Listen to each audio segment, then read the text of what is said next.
Welcome back to the Griffin's Nest. Thank you so much for joining me. This is your hostess, Mithril. And a Merry Christmas, Happy Holidays, Happy Kwanzaa. Happy Hanukkah, absolutely. And tomorrow night should be the last night, I believe, of Hanukkah. And, tonight will be the lighting of the next candle.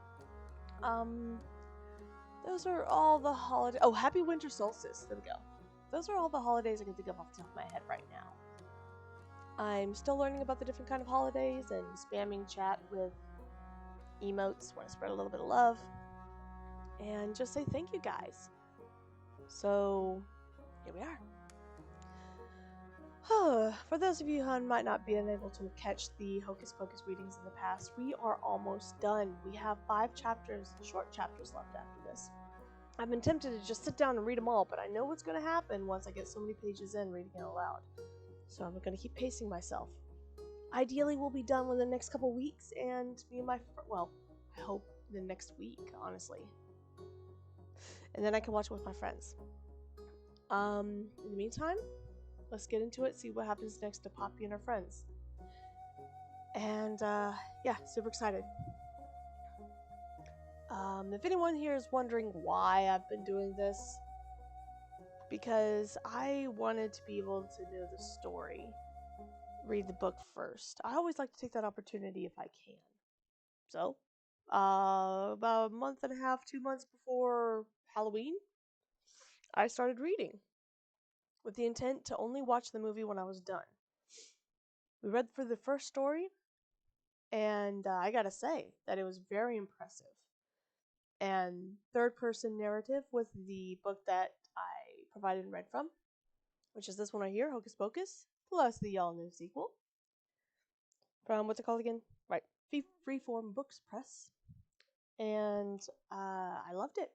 I also felt like I learned more things about the characters throughout the first story that I didn't even know or fathom growing up. And reading the second story has provided me some closure with how I felt about some of the characters. And I know that's not always important in life. Sometimes we just have a sad ending. And it's left that way. And, you know, there's never more to say or do to change the official story. I'm glad to see this story and get that closure even as an adult.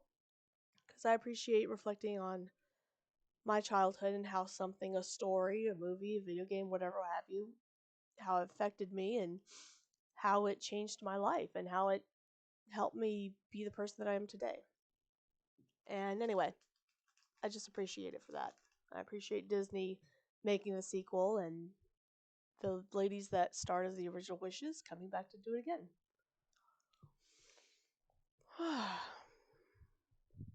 I wouldn't be surprised if I have a chance to get this autographed by one of them one day. If not all. One day. Without further ado, let's go on. We are on page 456. In this chapter, entitled A Touch Stringy When Stewed. So while helping out my nephew, shout out to my nephew, TNT Hunter, with his homework this week, I did a little bit of reading on ahead with the chapter so I could be more comfortable when I'm streaming it now. And more aware and know what to expect. I think you guys are going to like this chapter. Alright. Also, I'm going to try some chocolate. Chocolate makes everything better. Alright.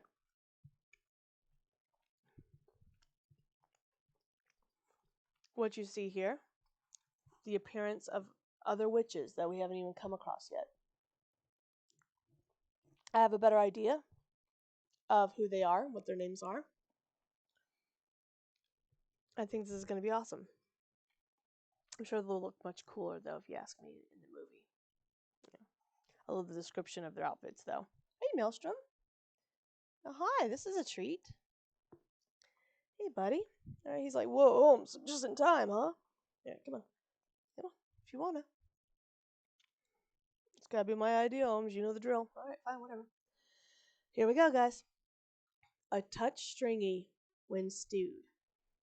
Reverse psychology works every time.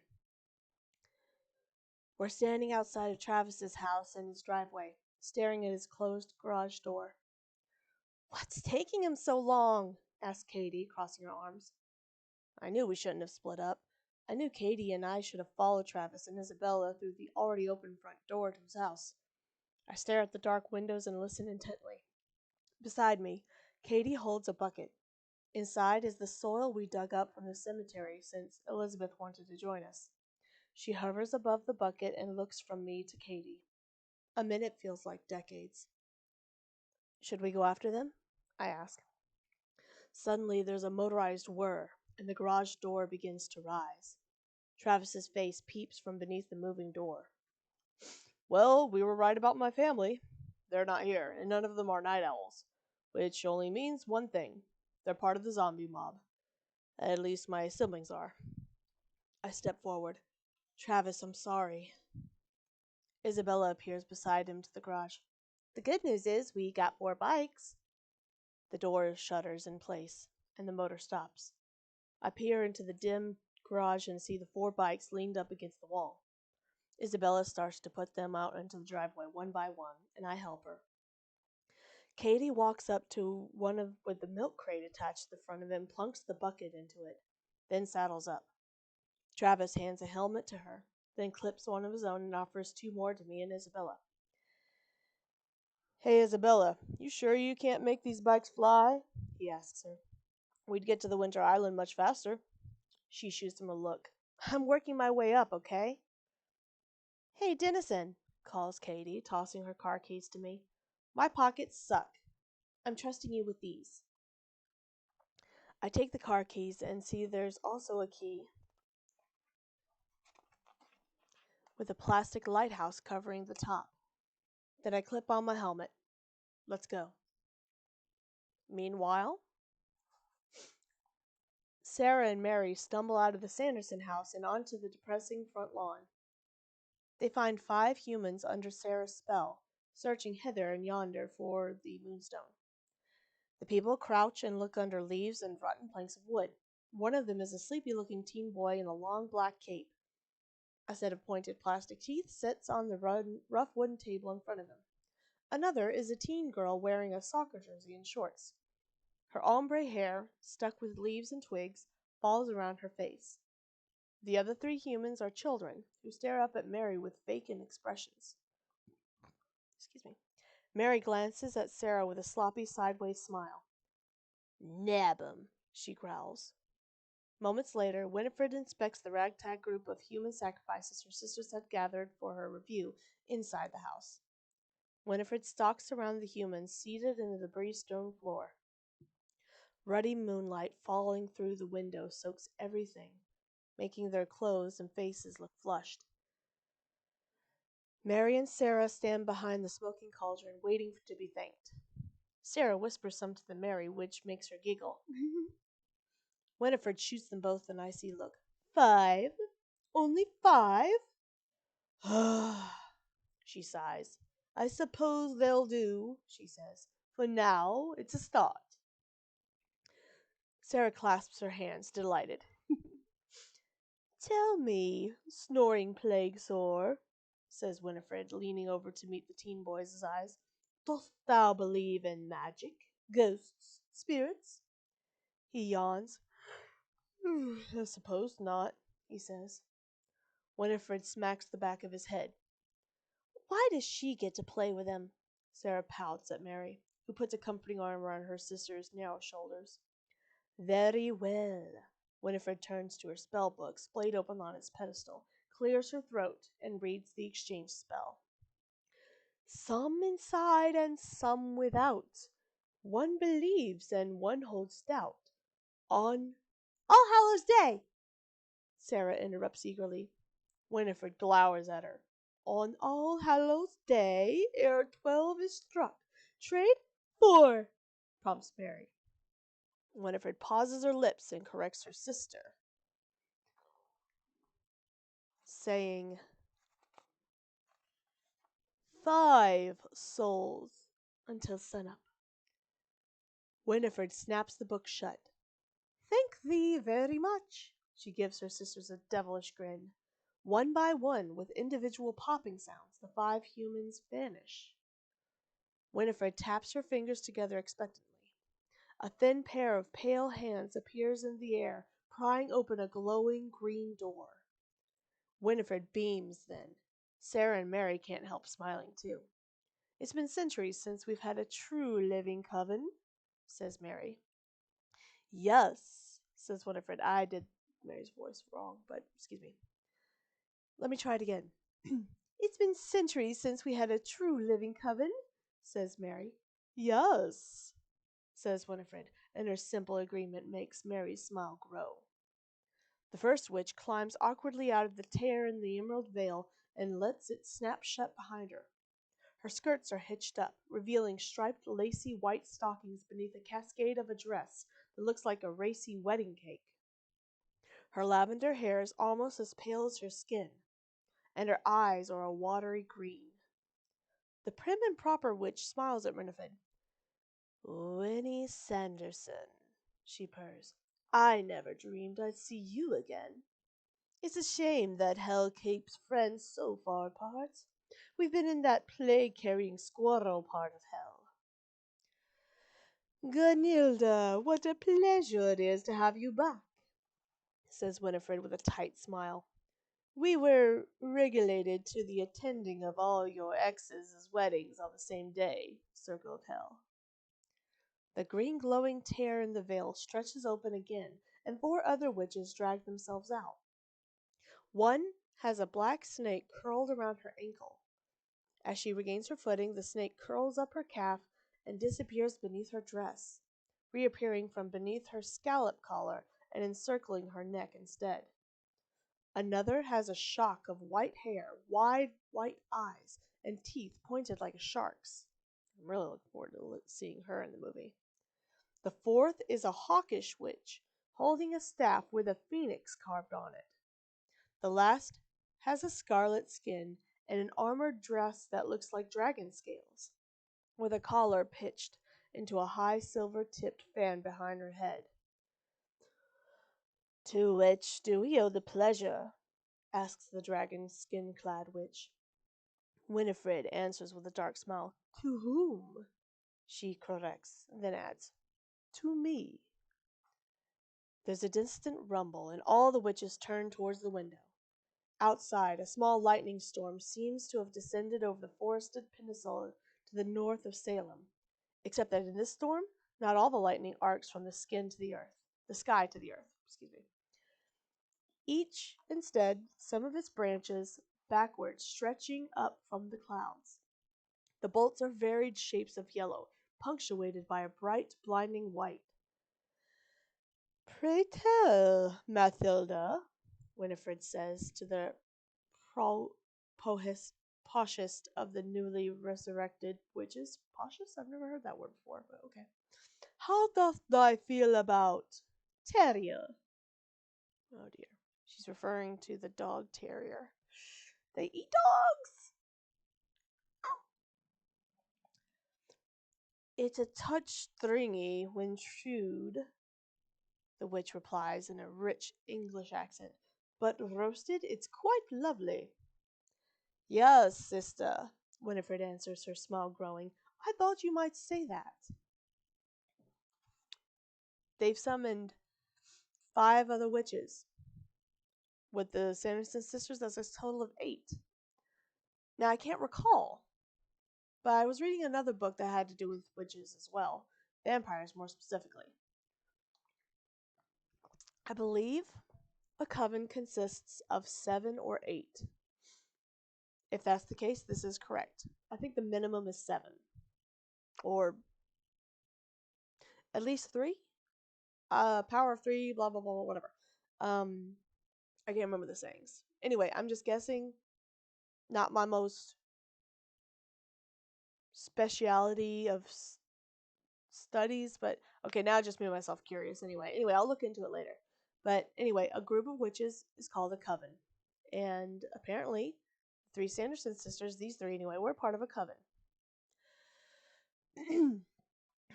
So, after they summon these 5 interesting sounding witches, one that we've learned's name is Mathilda, one we've learned's name is Gunilda, and was that all? I think so. Yep. The most prim and proper witch of them, his name is Gunilda, according to Winifred. And then Mathilda? Where is it? Mathilda. Scanning for the word. Okay, I know I said it, and I know I saw it. Anyway, we have another one named Mathilda. Okay, I'm just gonna move on. Oh wait, found it. It was on the last page where I left off. Right, she was talking to one named Mathilda, being Winifred, asking the poshest of the newly resurrected witches how she felt about terriers. And she answered, a touch stringy when stewed. It's probably hence the title of the chapter, or why we have the title of the chapter, as you may recall, is a touch stringy when stewed. As we come to find out, each chapter it's got the title of some sort of phrase or wording that's in the story or in that chapter. So it's kind of like highlighting it. I think it's pretty interesting. I like it. Now, meanwhile, back to the group. From Poppy's perspective. The horizon has gone hazy, but the edge of the sun hasn't cracked yet. The blood moon has reddened. I'm standing on Winter Island's shore by the lighthouse and its boathouse, where we stashed our bikes. In the daytime, the lighthouse is quite striking. A dizzyingly tall white column with rust-staked sides and a black 360-degree balcony at the top, just outside the glass windows housing the light. It overlooks an outcrop of huge cracked boulders and the ocean, and there's the small empty boathouse not far from its base, where I stand now. Elizabeth's ghostly image levitates above a bucket of cemetery dirt, sort of like the ghostly version of teleporting. Isabella stands beside her, casting bolts of lightning around the grounds, trying to gather enough energy to destroy the moonstone in one blast. The plan is relatively straightforward, if a little cobbled together. We'll put the moonstone in the small boat on the dock and wait for it to be carried away from shore.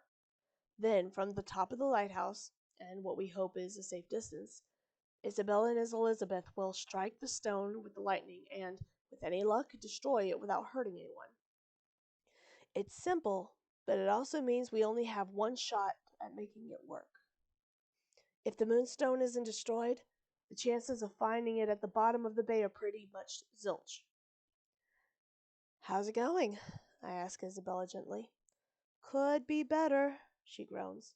I don't think I have enough power. I'm just not... She trails off. Hey, I say, taking a step closer to her. You got this. She looks doubtful. I mean, you're Isabella Richards, I say, smiling. That moonstone will rue the day it crossed your path. Isabella laughs a little, then takes a deep breath. Thanks, Poppy, she says. Then she casts another bolt, and I swear it's a little stronger this time. I look over the dark, choppy water, trying not to think about how little time we have left to fix this mess.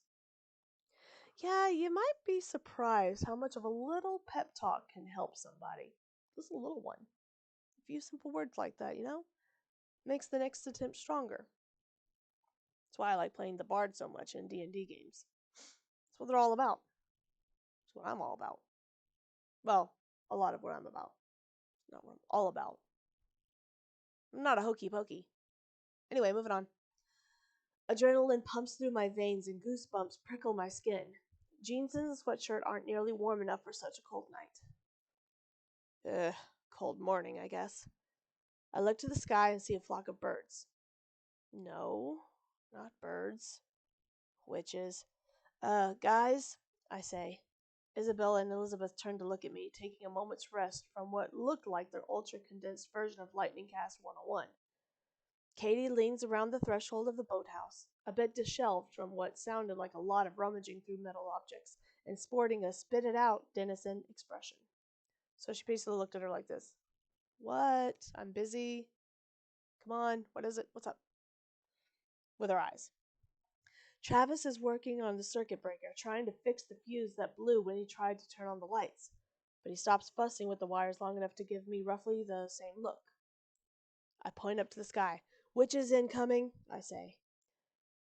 Katie steps out of the boathouse, wielding an oar. Looks like it worked then. She looks to me. You ready, Denison? I nod, hoping that my expression doesn't betray the doubt that's settling into my stomach. Not much choice, I say. I clench the bloodstone tighter into my fist, and then a menacing crackle fills the air, followed by the sound of Travis's voice. Ow! He yelps, jumping back from the circuit breaker, which is now emitting a small stream of smoke. I'm about to ask what's wrong, but the words die in my throat as the light in the tower a few dozen feet above us flickers on, casting a blinding beam in the sky. What the? Katie begins, but she trails off as we watch one of the witches, caught in the beam, waver and then fall from her broom. The light stays on a moment more, then flickers out. Ha ha! Someone got blinded. It isn't much, but we'll take any advantage we can. Travis, I say urgently, turning to him, can you get that thing working a bit more permanently? I don't. He seems to look at my face that's clearly saying, do or don't do. There's no try. So she looked at him with determination. I think so, he says. Good. Isabella, you and Elizabeth get to the catwalk up top. Katie and I will be right behind you, I say. Travis, we'll buy as much time as we can. But if you can get that thing working, we might be able to turn the tide in our favor. I don't know if you've ever been inside of a lighthouse before. But do you know what the catwalk is? Right. It's up top, and it's the walking area that's on the outside of the glass. I don't know if just inside the glass counts too, but you're able to walk around the light. You can block the light when it rotates around and whatnot. But that's what they mean by the catwalk. At least I strongly believe that's what it is. I know roughly what a catwalk is. They have them in all sorts of places. Fashion shows, for example. You got the runway, but they can also call it the catwalk. Pretty much any narrow walkway where something thin and slender and lithe can walk about comfortably on, they might call it a catwalk. In a theater, like a live theater, they have catwalks behind the stage, up high above the curtains, where you can't see it, like behind the stage, behind the curtains. There's a catwalk where you can walk across it, and that's used for like hanging sets or doing special effects. Like if there's a snow in the performance, you might toss down some fake snow from the catwalk. There you go. Fun fact. What's your plan here, Pops? Light, I say simply. There are no vampires, but it ain't easy trying to fly a broom with 1,000 watts in your eyes. Hopefully it'll annoy the hell out of them long enough for us to come up with a plan B. Good enough for me, Isabella says. Without hesitation, she picks up Elizabeth's bucket of dirt and ducks into the lighthouse, clambering up with the metal spiral steps within. What have we here? Says a now familiar persnickety voice. I look up to find Winifred Sanderson hovering above us on her cordless vacuum. A wayward, beef-witted American, you called? I stiffened when I realized Winifred is not joined only by her sisters. 5 additional women appear in the sky behind Winifred, along with her sisters, and all of them look dangerous. One uses a lace parasol to fly, reminding me of Mary Poppins, but deadlier. Another wears what looks like armor made from snakeskin. She seems to be able to walk on air without any help at all. A third, who hovers perched on a rake, seems to have a moving tattoo around her neck, but then I realize it's a live snake, twisting as it circles her neck and shoulders, restless. So they've begun to exchange more innocent lives for their nasty friends. I have something you want, I say, narrowing my eyes at Winifred. Winifred sniffs primly. Where is my scruffy little niece? Don't worry about her, I say. It seems rather like a runaround if I don't. I hold up the blood moonstone. My hand is sweaty, and for a brief second I'm afraid I'll drop it and ruin the plan. I feel all eyes on it. Winifred advances on me herself, raising her left hand to signify for her coven to hold back. She levitates a dozen feet or so above me, tucking the spell book in her robes. This next part is important. All right. They're activating the plan. See how well it goes. Whew. Winifred's eyes are wild and frightening, gleaming in the dim glow of the blood moon, and her talons are outstretched. When she's close enough that I can see every ghastly detail of her gravity-defying hair, I turn and sprint toward the lighthouse tower. I open my mouth to shout to Katie, but she's 2 steps ahead, literally taking the spiral steps 2 at a time. I can see that. I mean, the girl's on the soccer team. Soccer team? Yeah, she's on the soccer team, and she's lived around the lighthouse like all her life. I'm not surprised she knows how to bound her way around like a cat. Maybe we should start calling her Catty instead of Katie. Okay, never mind. Bad joke. Moving on. Mary! I hear Winifred bellow behind me. Follow them! Don't let that miserable little snobs out of your sight. Snobs. I pick up speed, chancing a glance over my shoulder to see Winifred soaring higher, approaching the balcony of the lighthouse, where Isabella stands in Elizabeth's pale, ghostly shadow. Mary tumbles onto the ground, lifting her Swiffer and the hem of her heavy plaid purple skirt and taking off after me, grumbling indistinctly. But she's still 30 yards behind me as I close in on the tower. Behind Mary, Sarah glides over her Roomba to where Travis is working on the breaker. I'd be worried about him if I didn't know that he's more than capable of outsmarting the witch, who's a long way from the coven's sharpest, even by the 17th century standards. Dang! Whew! Get him, Poppy. Ignoring the burning ache in my muscles, I enter the dark, muted quiet of the tower and bound up the steps, vowing to do more cardio if we survive this. I can hear my own heart beating in my chest, and before I even reach the deck, I hear the sound of Katie taunting Winifred and the crackle of several bolts of homespun witch lightning. One way or another, this ends here, with Travis, Isabella, and me fighting alongside Katie Taylor and a ghost to save Salem from the wicked reign of a coven of long-dead witches. I guess Mom was right. The blood moon really does have a way of wreaking havoc on the status quo. I reach the balcony and squeeze my eyes closed for just a moment, summoning something that I hope is strength. Then I burst through the door and enter the cold, whipping winds at the top of the tower, joining Katie, Isabella, and Elizabeth, the blood moonstone in hand. And that's the end of that chapter. Join me next time on page 470 for A Foot, A Foot, A Foot. And then that leaves us with 4 chapters, I believe. Oh, we'll recount next time.